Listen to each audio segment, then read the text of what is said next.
There's a point in life when feeling behind stops being about the things that you don't have and starts being about the time that you think you've lost. You look up and you realize that the years have been moving a lot faster than your plans have. And even though you get up every day, you go to work, you pay your bills, you take care of the people who depend on you, there's a part of you that knows that this isn't the life that you thought you'd be living. You thought you'd have more figured out by now. You thought the money would be better. You thought your career would mean more to you. You thought you would like what you see when you look in the mirror, and all those things that you said you would eventually get around to, they never happened. But life did not unfold for you that cleanly. Some things happened that you never saw coming.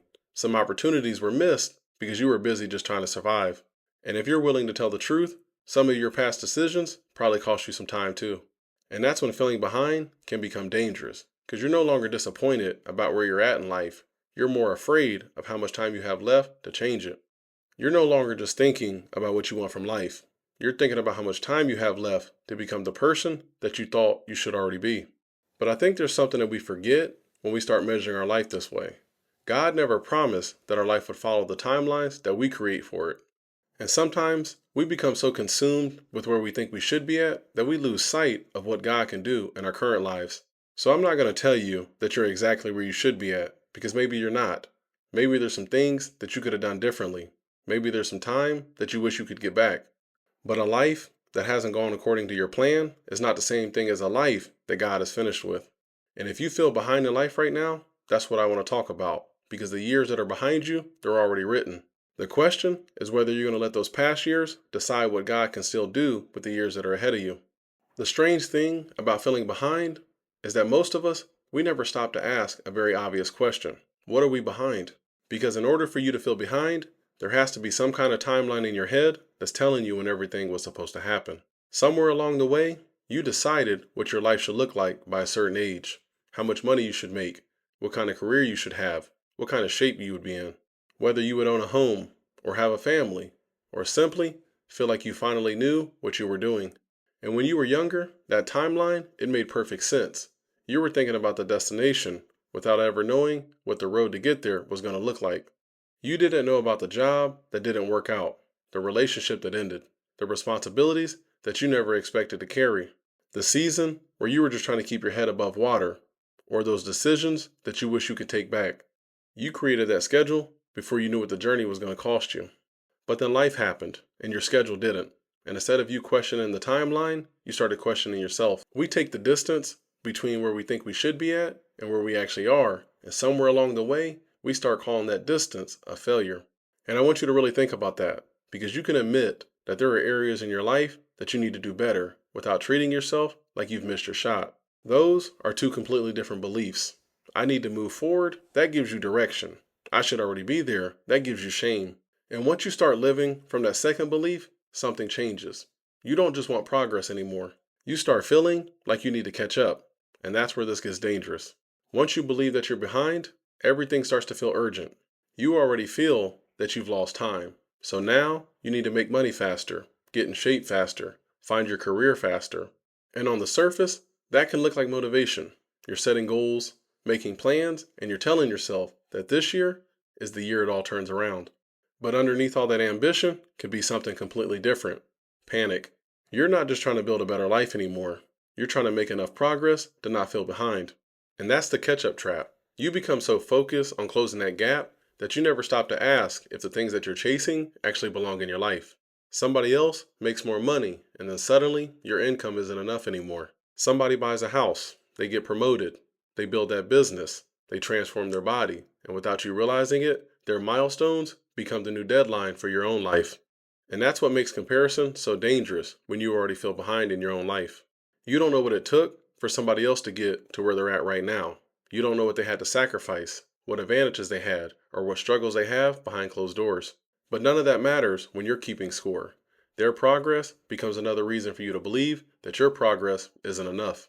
And eventually, you become so obsessed with moving faster that you stop questioning where you're actually going. Because speed means nothing when you're moving in the wrong direction.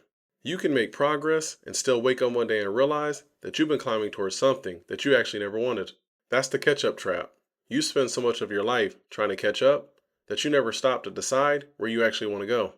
And if this is the kind of conversation that you've been needing, That's what I'm building this channel around. Not pretending that we have everything figured out, but becoming better men. Strengthening our faith while taking responsibility for our own lives while figuring this thing out together. So if that's the direction that you're trying to move into, then subscribe to the channel and take this journey with us. Because understanding why you feel behind, that's one thing. But the bigger question is, what are you going to do about it? And I think that starts by changing the question that you've been asking yourself. So instead of asking, how far behind am I? Start asking, what would moving forward look like from where I'm at right now?